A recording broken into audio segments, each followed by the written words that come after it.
आज हम कांता भारती जी द्वारा लिखित उपन्यास रेत की मछली का अंतिम भाग पढ़ेंगे। कभी कभी अपने जीवित होने पर भी संदेह होने लगता और तभी फिर घटनाओं का क्रम आरंभ हो गया। शोभन ऑफिस से लौटे और मुझ पर टूट पड़े। चीखती हुई तोरू को मीनल उठा ले गई और शोभन मुझे पीटते चीखते रहे। उनके उत्तेजना मिश्रित विक्षिप्त स्वर में तेजी से बोले जो संवाद सुनाई दिए उनसे पता चला कि मेरे कारण उनके साहित्यकार मित्र उनकी निंदा कर रहे हैं। 3 रोज तक यह नया क्रम चलता गया। एक दिन मालूम हुआ मीनल वापस कलकत्ता जा रही है। वह जाते जाते कह गई कि जब तक यह औरत यहाँ से नहीं जाती वह वापस नहीं आएगी। दूसरे अवसरों की तरह इस बार शोभन उसको कस्में नहीं दिलाते रहे, मनाते भी न रहे। मीनल चली गई। उसके जाने के बाद एक नया अध्याय शुरू हुआ, अंतिम अध्याय। शोभन ऑफिस गए और लौटे ही नहीं, लौटेंगे भी नहीं। फोन पर उन्होंने नौकरी से कहलवा दिया, उसे कह दो जब तक वहां है मैं नहीं लौटूंगा। उसकी जहां मर्जी वहां चली जाए, किराया भिजवा दूंगा। इस नई धमकी को कैसे लूं? कितनी यातना और चुप्पी थी इसमें। धमकी के पीछे घटना पर रोऊं या खुश होऊं या निर्वेद रहूं। शाम को चपरासी आया और लिफाफा दे गया। लिफाफे में क्या होगा इसका अनुमान लगाने की आवश्यकता नहीं थी। इस बात पर खेद भी निरर्थक ही था कि उसमें 100 रुपए के एक नोट के अलावा लिखी गई एक पंक्ति भी नहीं थी। आज मौसम भी बहुत खराब था। आसमान सारा दिन बादलों से घिर रहा था और समुद्र रुपहले नीले की बजाय मटमैला काला हो गया था। बार बार उफान से बेचैन समुद्र की आवाजें बहुत भयावह और आक्रामक लग रही थी। लिफाफा छोड़कर मैं उठी। फिर वही अटैची में गिन गिन कर सामान रखने लगी। फिर कुछ सोचकर एक पेंसिल और कागज ले आई। जो भी गिनी चुनी तोरू की चीजें थी उनकी एक सूची तैयार की। सूची के नीचे हस्ताक्षर किए। नौकर मूढ़ कौतूहल के साथ सब कुछ देखता रहा। स्थिति रोनभिज्ञ तो नहीं थी, फिर भी अटैची घसीट कर खड़ी हुई तो उसने रोक दिया। पहली बार बोला, बीबी जी अटैची मैं पहुंचा दूंगा, आपके लिए टैक्सी लाऊं? बहुत बड़े रेगिस्तान में भटकते हुए आदमी को तपती रेत और झुलसती धूप में अगर एक छोटे से पत्थर का साया भी पाँव में उंगलियां छिपाने में मदद कर जाए तो बड़ा अजीब लगता है। उस समय उस नौकर का संबोधन कुछ वैसा ही लगा। स्टेशन आने के बाद बारिश शुरू हो गई, तेज बारिश। तोरू सो गई थी, उसे साल से ढक लिया। स्टेशन के बाहर बरामदे तक फुहार आ रही थी।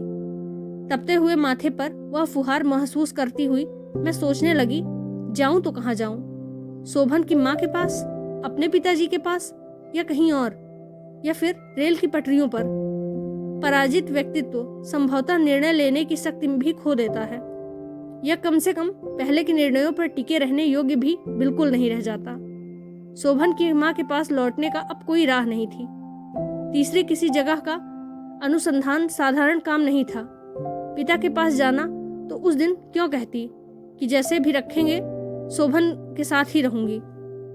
पर इस तरह की अंतिम पराजय के बाद ऐसे निर्णयों पर टिके रहने की शक्ति भी नहीं रह गई थी। बारिश में भीगती हुई चल दी।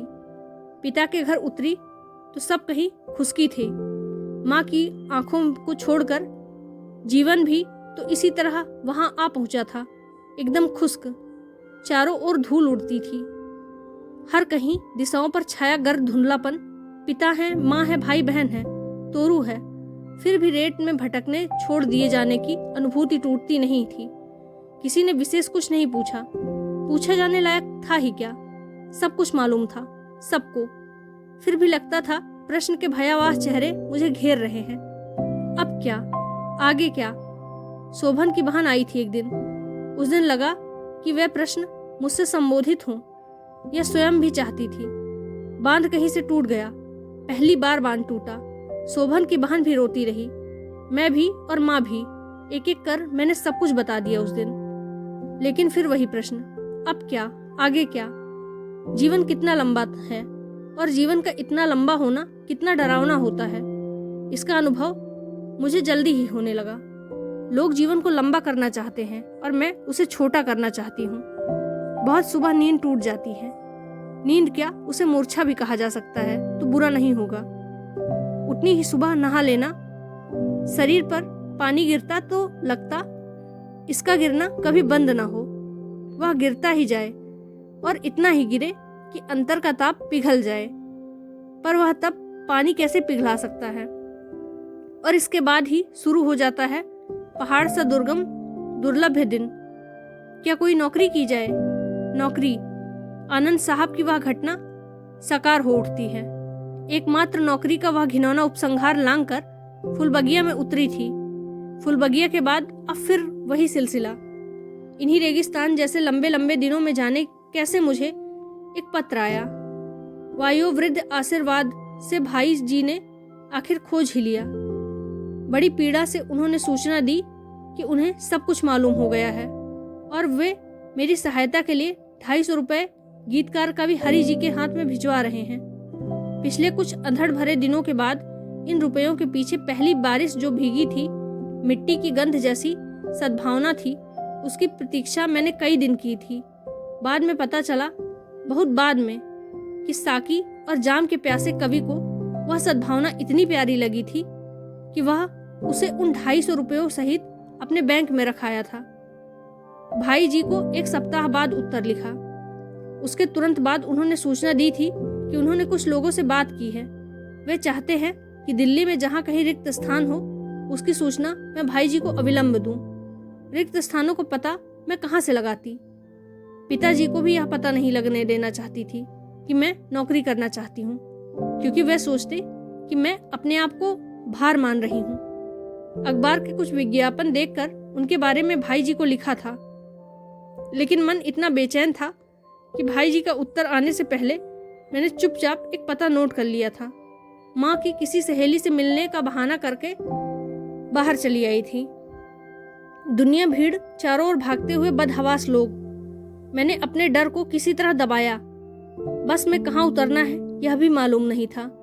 जाने कितनी दूर बस ले गई। बार बार पूछना अच्छा नहीं लग रहा था। आखिरकार बस ने जहाँ उतारा, पुरानी दिल्ली का जबरदस्त शोर और भीड़ भरा इलाका झलक पड़ा।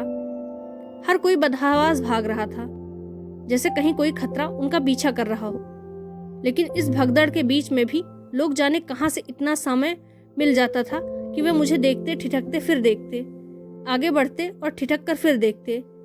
मैं साहस जुटाने के बावजूद भयभीत हो उठती। पर्स में पड़ा हुआ पता एक बार फिर देखा।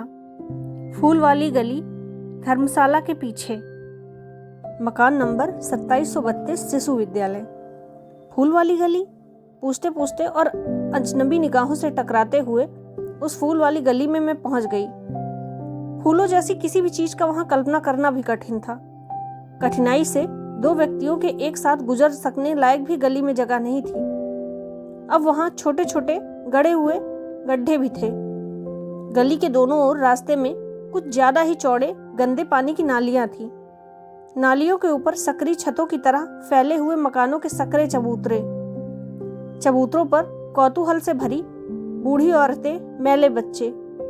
वहां गंदगी थी, अंधेरा था, सीलन थी, बदबू थी, और अगर कुछ नहीं था तो वे फूल जिनके नाम पर उस गली का नाम फूल वाली गली हो गया था। मैंने सबसे पहले धर्मशाला का पता पूछा। जिस बूढ़े से पता पूछा था, जवाब देने की बजाय अपनी पीठ खुजलाता हुआ मुंह फैलाए खड़ा रहा। पास का बच्चा भी कुछ नहीं बोला। इसी बीच चबूतरे पर बैठी एक औरत खिसक आई। उसने पहले मुझे घूरा, फिर सिर्फ इतना बोली, आगे है, बाजू में। वहां पीपल का पेड़ भी है। बच्चे ने अब अपना सुझाव दिया। पीपल का पेड़ इस बित्ता भर गली में? हार कर आगे बढ़ी। थोड़ी दूर में धर्मशाला मिल गई। बाहर से मैले मंदिर जैसी लग रही थी। द्वार पर पुरानी पच्ची कारी और दोनों ओर मसाले से बनाकर रखे गए द्वारपालों के 2 पुतले। वह पीपल भी था। धर्मशाला से सटे मकान की दूसरी मंजिल से पानी नाली तक गिरने वाला पाइप सड़कर टूट गया था, और उसी की सीलन में दीवार फोड़कर एक नाटा सा पीपल का पेड़ इस तरह लटका हुआ था जैसे किसी मजदूर औरत की गोद में बच्चा टंगा हो। धर्मशाला के बगल में एक और उससे भी पतली गली थी। वहां था वह शिशु विद्यालय। शिशु विद्यालय तो नहीं, हाँ, 2 मैले से किशोर चबूतरे पर रेखाएं खींचकर पत्थर के टुकड़े से खेल रहे थे। स्कूल यही है? मैंने पूछा। स्कूल? उनमें से एक ने मुझे घूरा और फिर दूसरे ने भी घूरा और दोबारा खेल में व्यस्त हो गए। इसी बीच अंदर से एक अधेड़ आदमी बाहर आया। शक्ल से अच्छा नहीं लगा, फिर भी पूछा, भैया शिशु विद्यालय यही है? शिशु विद्यालय? वह आदमी एक क्षण के लिए कुछ सोचता रहा, फिर बोला, क्या काम है? बात यह है कि अखबार में छपा था कि यहाँ किसी टीचर की जगह खाली है। मेरे बोलते ना बोलते वह आदमी मुड़कर अंदर गायब हो गया। थोड़ी देर बाद अंदर से ही किसी से झांक कर देखा और अधेड़ आदमी दोबारा बाहर आया। बोला, अंदर बुलाते हैं जी।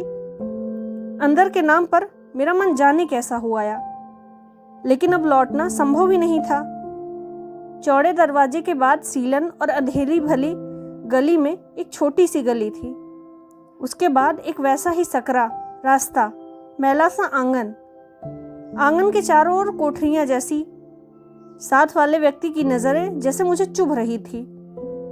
एक कोठरी में एक अधेड़ औरत निकली और किसी की ओर देखे बिना बाहर चली गई। अधेड़ आदमी ने जिस कोठरी की ओर इशारा किया उस पर चिक पड़ी गई हुई थी।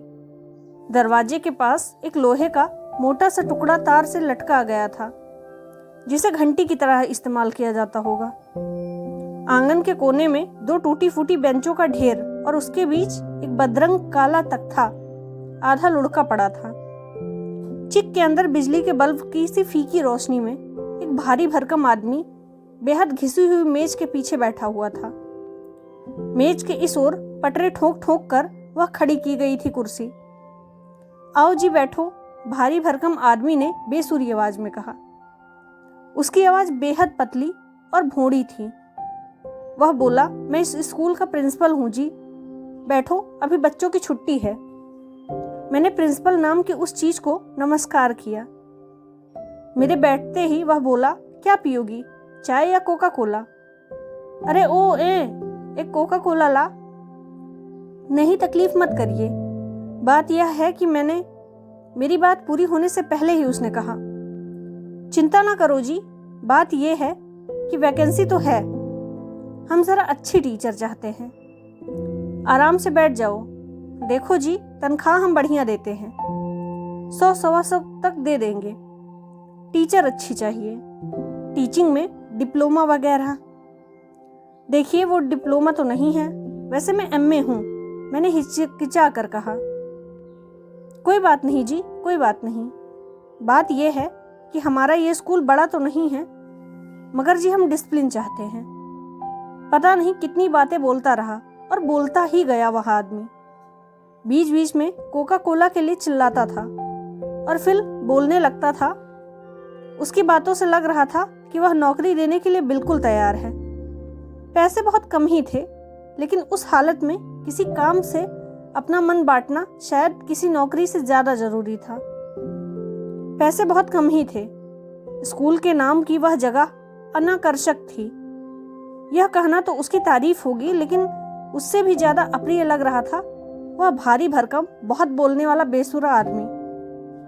सच यह है कि अब जल्दी से जल्दी मैं उससे पीछा छुड़ाने के चक्कर में थी। लंबा भाषण सुन चुकने के बाद खुद मैंने ही कहा, अच्छा तो मुझे आज्ञा दीजिए।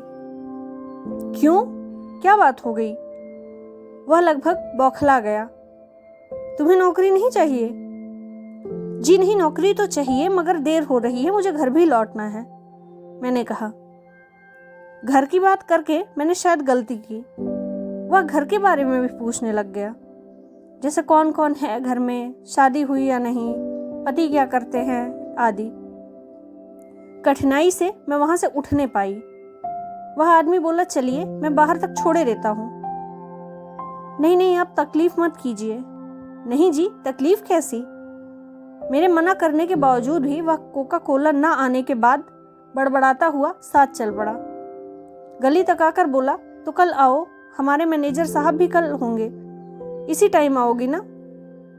गली पार करते करते उसने उसी बेसुरी आवाज में अपना आग्रह दोहराया और अचानक मेरी बाह हाथ में डालकर रुका। मेरे शरीर पर जैसे किसी ने एक साथ कई बिच्छू छोड़ दिए हों।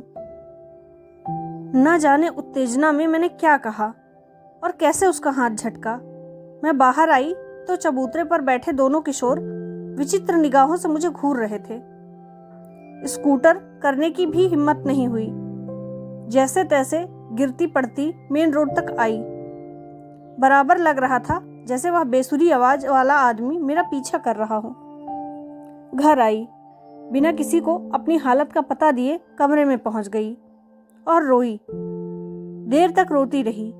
रोना सभी ने देखा, सभी चुप। रोने का कारण उन्होंने सहज ही शोभन से जोड़ लिया था, और संभावना भी क्या हो सकती थी। हर बसी हुई इमारत की अपनी अपनी अलग आवाजें होती हैं। किसी किसी इमारत में घुसते ही वहां की वे अपरिचित आवाजें आपका स्वागत करती हैं। गृहस्थी के बर्तनों की खनक, लोगों के चलने की आवाजें या किसी के बोलने की आवाजें। कुमुद के यहाँ भी अपनी अलग आवाजें हैं। कुमुद टहल रही है शायद। उसके पांव चप्पल घसीट कर आगे बढ़ते हैं। सर्दी महसूस करते ही मैंने अंगीठी में कोयला और डाल दिया था। कोयला चटकता है, उसकी अपनी आवाज है, और इनके अलावा अगर कोई और चुपचाप सुने तो उसे सुनाई देगा मेरे मन की आवाज, अपने आप में बोलते हुए मन की आवाज। रात काफी हो गई है, पर नींद आ ही नहीं रही।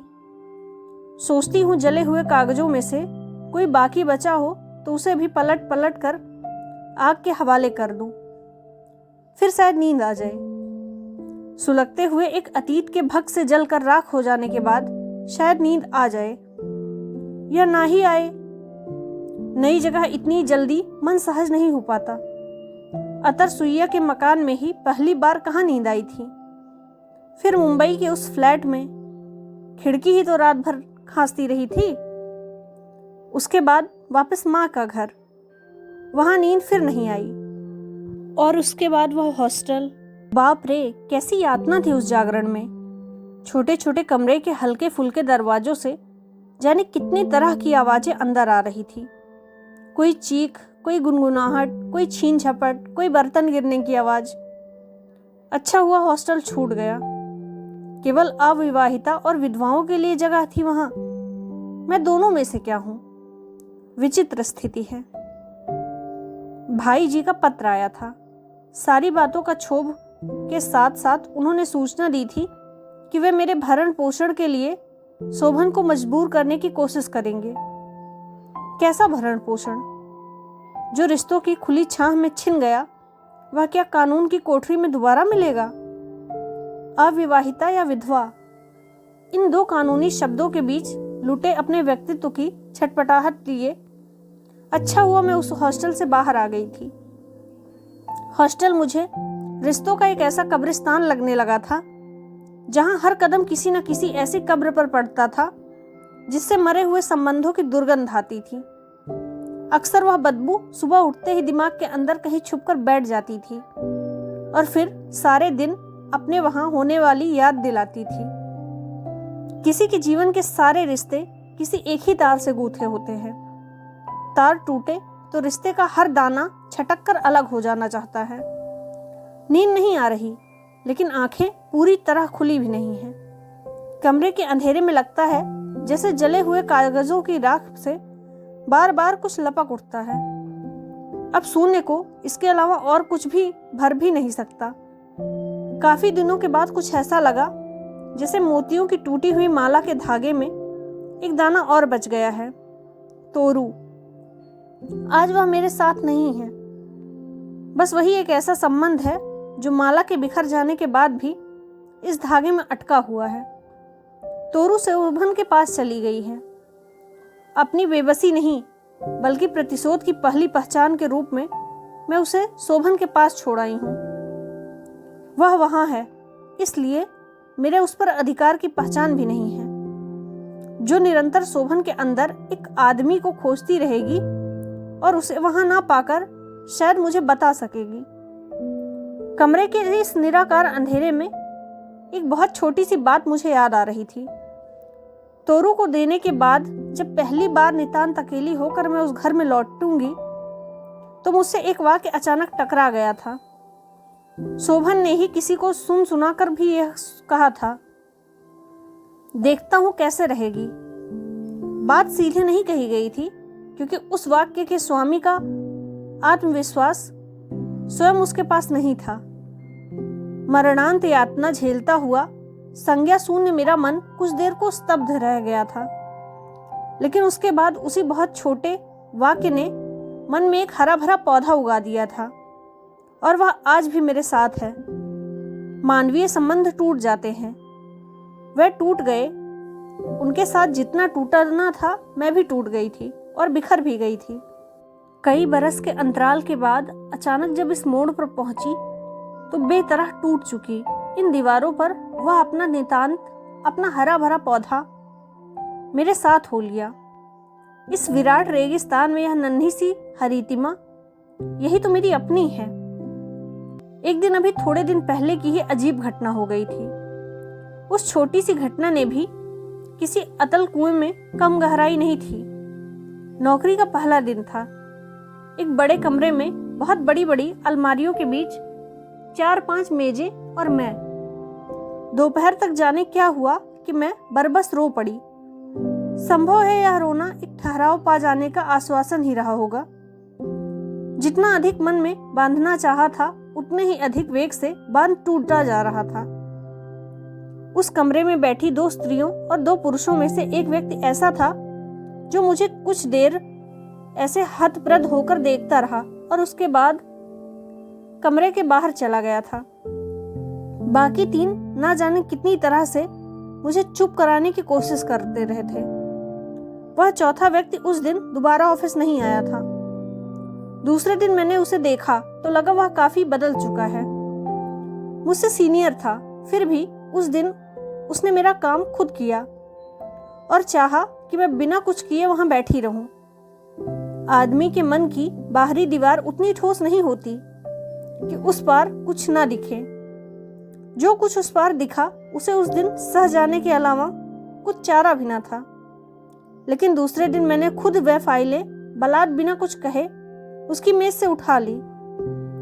इतने बड़े बड़े रिश्ते पीछे छोड़ आने के बाद इस तरह बलात् अपने ऊपर फेंके जा रहे सदा सहता थोड़ी खुली और मुझे और अधिक चुभी। संभवतः उसने ऐसे ही कुछ कहा था कि आप चुप क्यों रहती हैं। उत्तर मैंने उसे नहीं दिया था, बल्कि कार्यालय के अधिकारी को दिया था। इस अंधेरे में उस व्यक्ति की वह कातर आंखें मुझे हास्यपद लग रही थी, लेकिन इसके अलावा उपाय भी क्या था। यात्रा का बहुत लंबा रेगिस्तान है सामने, जिसे विश्वासों ने, आस्थाओं ने ही छला हो। अब वह और किसे साथ ले, किस लिए साथ ले। फिर भी उन कातर आंखों ने मन को दुखा दिया, अनायास दुखा दिया। शोभन के यहाँ से लौटकर रिश्ते बिखर गए थे। अब आत्मविश्वास भी बिखरने लगा। उन कातर आंखों ने कुछ भी तो नहीं किया है, लेकिन फिर भी क्यों है उनमें वह कातरता, क्यों है। एक गिरी हुई इमारत की अंतिम दीवार पर क्यों खड़े होना चाहता है कोई। आंखों की उस कातरता से ही नहीं, अपनी व्यवस्था से भी मन घबरा उठा। कोई 4 मील बस पर चलकर ट्रेन से उन दिनों माँ के घर जाती थी। हर शाम, उस शाम बस भी नहीं थी, ट्रेन भी नहीं थी, जाने कैसे पैदल ही मैं चलती जा रही थी। पैरों में दर्द जम गई थी, घुटने चटक चटक उठते थे। आसमान धीरे धीरे काला पड़ता जा रहा था। सड़क की धुंध में बिजली की रोशनी के धब्बे उभरते थे और पीछे छूटते चले जाते थे, लेकिन मैं चलती जा रही थी। शायद बहुत ही अंधेरा हो गया था जब मुझे होश आया। शहर के बाहर की बस्ती मुझसे एकदम अस्मृक्ष पीछे छूट गई थी और आगे एक बहुत लंबी सड़क थी। बुरी तरह लपकता हुआ अंधेरा, और मेरे मन में अचानक उभर आया दहशत। पिछले लौटने का उपाय नहीं था और सामने जाना साहस भी नहीं था। तभी बहुत तेज आवाज करता हुआ एक स्कूटर रिक्शा पीछे कहीं अंधेरे से निकला और मेरे करीब से गुजरता आगे चला गया। काफी आगे जाकर वह अचानक रुका और रुका रहा। भय की एक लहर मेरे मन में कौंध गई। अभी मैं ठिठकी ही थी कि वह रिक्शा मुड़ा, वापस लौटा और तेजी से मेरे करीब होता हुआ मेरे पीछे चला गया। थोड़ी दूर जाकर वह फिर ठिठका। एक चीख मेरे कंठ तक आकर ठहर गई। क्या यहीं से शुरू होता है वह रेगिस्तान? क्या यही है वहां? स्कूटर एक बार फिर उसी तरह तेजी से मेरी तरफ मुड़ा। चीखने से कोई लाभ नहीं था। इस भयानक अंधकार में और दूर दूर तक फैले इस निर्जन में चीख पहुंच भी कहां तक सकती थी। आते हुए स्कूटर में एक से अधिक लोग थे। यह मुझे तभी पता लगा जब वह दूसरी बार मेरी ओर से गुजरा था। उनका पाश्विक उल्लास स्कूटर की भयानक आवाज के बावजूद मुझे सुन पड़ रहा था। उसी तेजी से स्कूटर फिर मेरे करीब से गुजरा, इस बार लगभग मुझे छूते हुए। उसके धक्के से तो नहीं, लेकिन मैं आतंक से एक और गिरकर चीखी। शायद स्कूटर पहले मुझे आतंकित करना चाहता था। मेरी चीख उस रिक्शे की दहाड़ और उसमें बैठे लोगों के विजयोल्लास में डूब गई। उसमें बैठे लोग झुककर मुझे गिरते हुए देख रहे थे। इसके बाद जो कुछ भी हुआ उसे मैं दुखद कहूं या सुखद, मैं नहीं जानती। स्कूटर जैसे किसी चीज से टकराया और एक तरफ से ऊंचा होकर लुढ़क गया और काफी दूर तक घिसटता चला गया। मैंने सहमी आंखों से देखा, अब वहां चारों ओर सन्नाटा था। स्कूटर खामोश हो गया था और उसी ओर से आई हुई हल्की कराहें अब भी सुनाई नहीं पड़ रही थी। देर तक वहां कुछ नहीं हुआ, कोई हिला भी नहीं। मैं उठी और पीछे की ओर दौड़ी। जिस तरफ से संज्ञा शून्य में यहां तक आई थी, ठीक उसी तरफ। सामने में भागती हुई सी मैं कैसे कुमुद तक पहुंची यह मुझे नहीं मालूम। उसका दरवाजा बंद था, लेकिन दरवाजा खटखटाने का होश मुझे नहीं था। बहुत देर हाँफने के बाद जब स्थिर हुई तो मैंने भर्राए हुए कंठ से कुमुद को आवाज दी। उस दिन ऑफिस में अनायास रो पड़ने और उन कातर आंखों के बारे में अफसर से संवाद के बाद कुमुद से अनायास परिचय हो गया था। उस कमरे में बैठने वाले अन्य चारों व्यक्तियों में से सिर्फ वही थी जो रिश्तों में ऊब कर भी बाहर आकर एक मानवीय पहचान के लिए भटक रही थी। उसकी यह भटकन मेरी अपनी भी थी। सिर्फ एक ही बार देखा था उसका घर, और शायद कभी होश में आना पड़ता तो पहुंचती भी नहीं। गर्म कॉफी का प्याला देकर कुमुद ने सब कुछ सुना और हंसती रही। चलो अच्छा हुआ कि वह रिश्ता भी टूट गया। विधवा या अविवाहिता, ये दो शब्द जिससे जुड़े हों केवल वही वहां रह सकती हैं, और वही वे दो शब्द हैं जिनसे संबंधों की बू आती है। एक से व्यतीत और दूसरे से भावी। अब और नहीं चाहिए ऐसे परिवेश। यह रेत है सामने। कहते हैं रेत से घर नहीं बनता। अच्छा ही है कि घर नहीं बनता। कितनी सम्मोहक है यह रेत। घर नहीं बनाने देती, लेकिन हर रखा हुआ पांव कोमलता से समेट लेती है और फिर उतनी ही कोमलता से उसे छोड़ भी देती है। मोह ना सही, सहृदयता तो है। इसकी तपन मन को नहीं तन को जलाती है। मुझे और चाहिए भी क्या। मन की बलात् हत्या के बाद तन इस तरह जले तो सुख ही होगा। रिश्तों की आग में मन जहां जला हुआ था तो कुछ नहीं उगेगा, लेकिन इस तपती रेत से अब जो जलता है वहां कुछ उग रहा है। देखो, कहीं वह मैं तो नहीं। धन्यवाद।